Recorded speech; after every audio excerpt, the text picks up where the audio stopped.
Una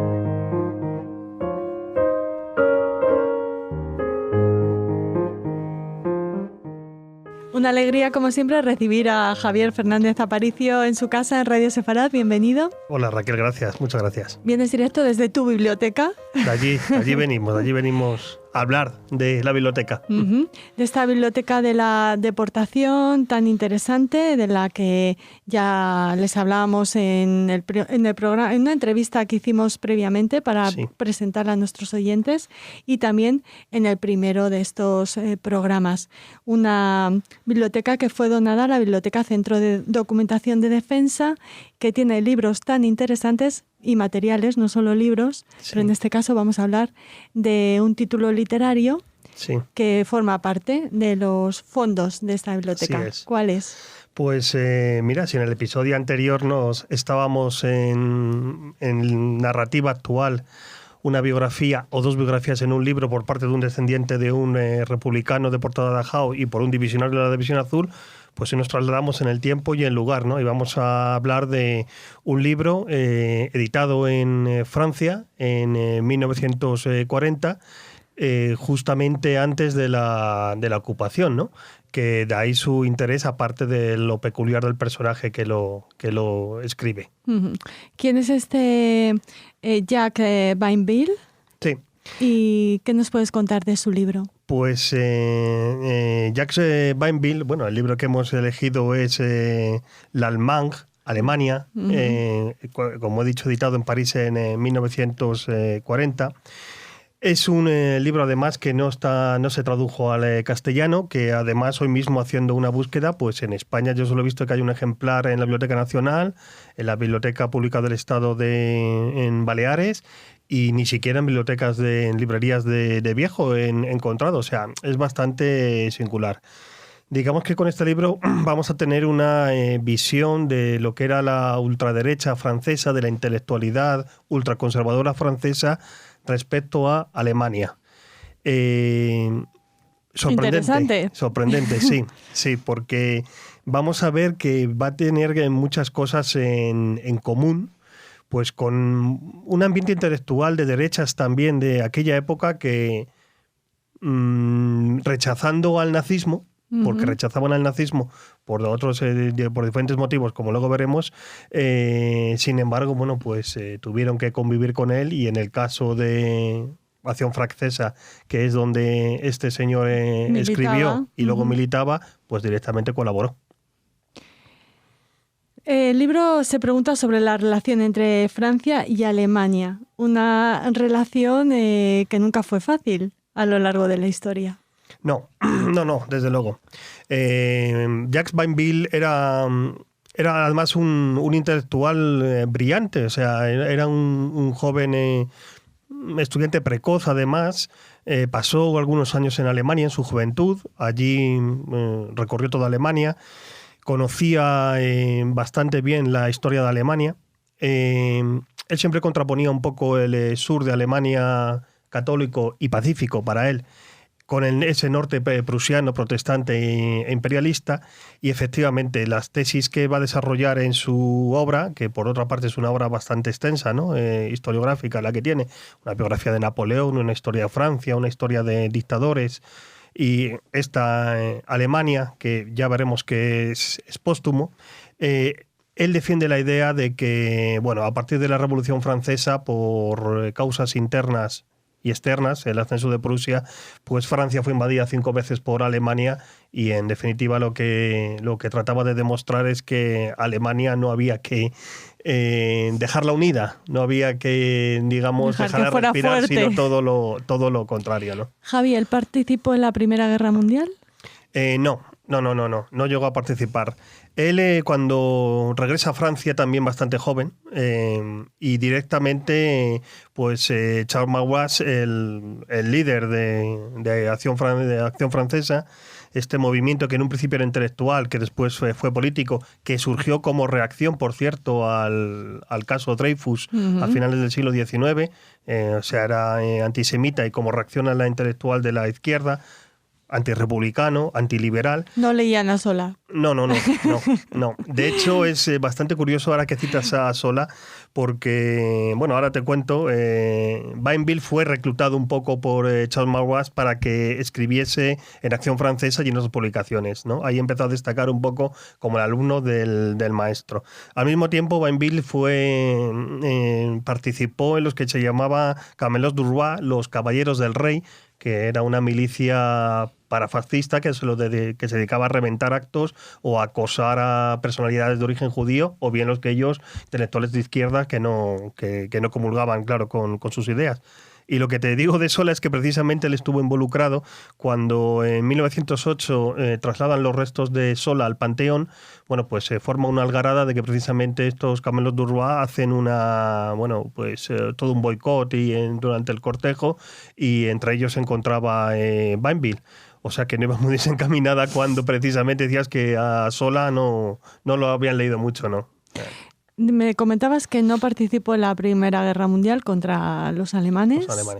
Pero sí que, defendía que sí que había en la actitud nazi una política de venganza respecto a Francia por el Tratado de Versalles. Sí. Él comulga, desde luego, con como Acción Francesa, generalmente con el fascismo italiano. Él, de hecho, es el primer prologuista de la edición francesa de una obra, el fascismo, de un autor italiano, Gorgolini, que en Italia el prefacio es del propio Mussolini, en Francia es de Bainville. Sin embargo, rechaza el nazismo, no por nazismo, sino, como tú bien has dicho, por alemanes, ¿no? De tal forma que él sí es un poco profético, viendo que lo de los nazis ya no se trataba de lo que antes había sucedido, disputas territoriales o como lo queramos considerar, sino que era una guerra racista. Lo que pasa que, claro, consideraba racista que los alemanes respecto a los franceses. Ya veremos luego después también que el antisemitismo de Bainville estaba en consonancia con Acción Francesa.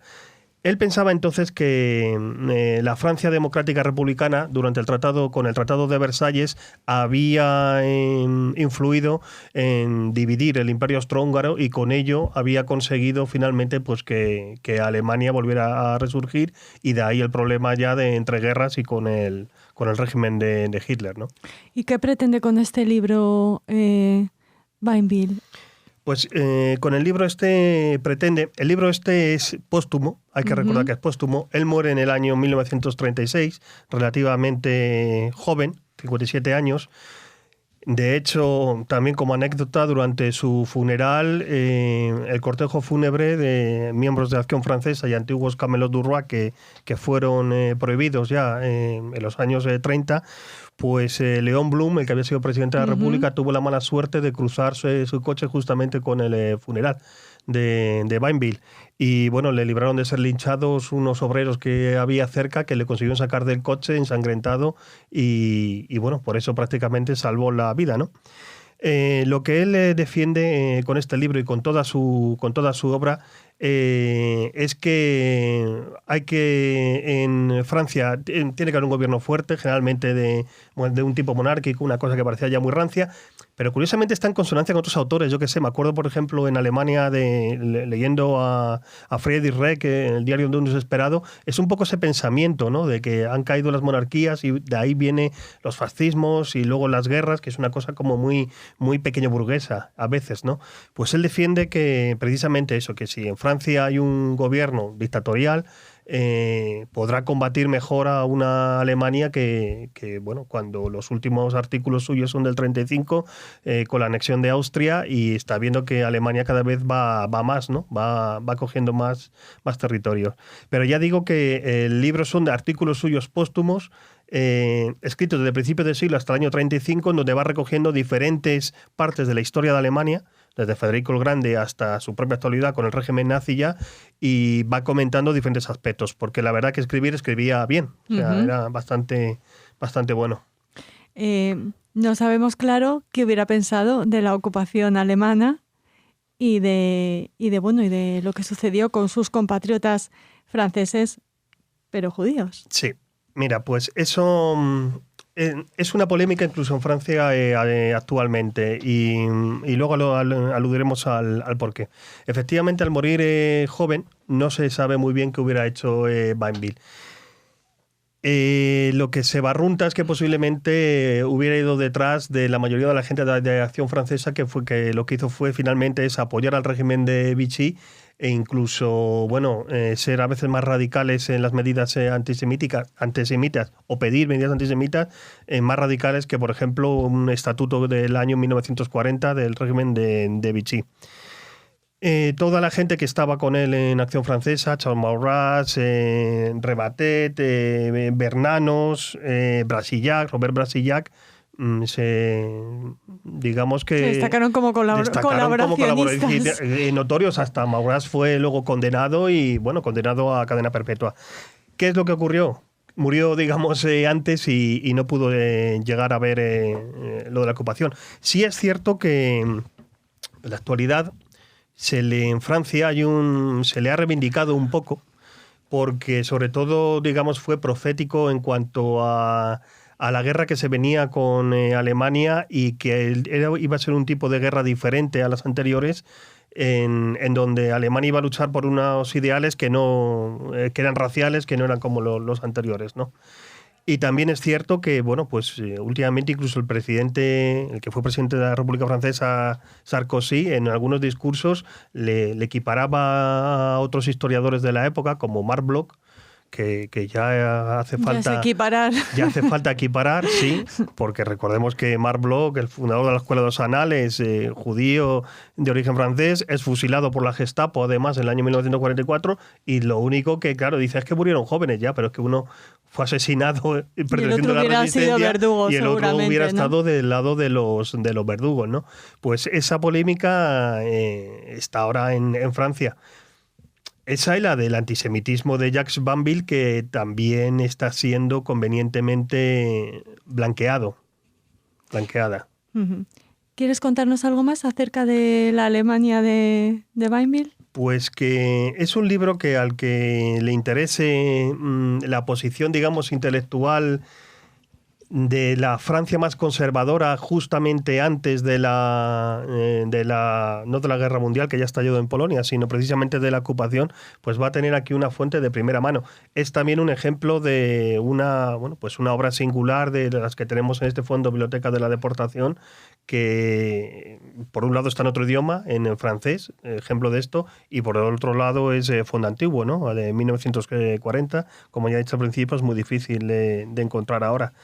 Y nada, que de verdad son artículos muy cortos los que ve allí, pero muy sintomáticos de la posición que tenía allí la ultraderecha francesa, que pasó de intelectual a político y que explica explica por qué colaboró abiertamente con el ocupante, ¿no? Pues te agradecemos mucho que nos hayas presentado este libro, que ya saben que se puede consultar en la Biblioteca de la Deportación, de la Biblioteca Centro de Documentación de Defensa. Si este programa, que esperamos que sí, que sabemos que sí, pues les ha animado a su lectura. Muchas gracias, Javi, y hasta el próximo programa. Muchas gracias, Raquel.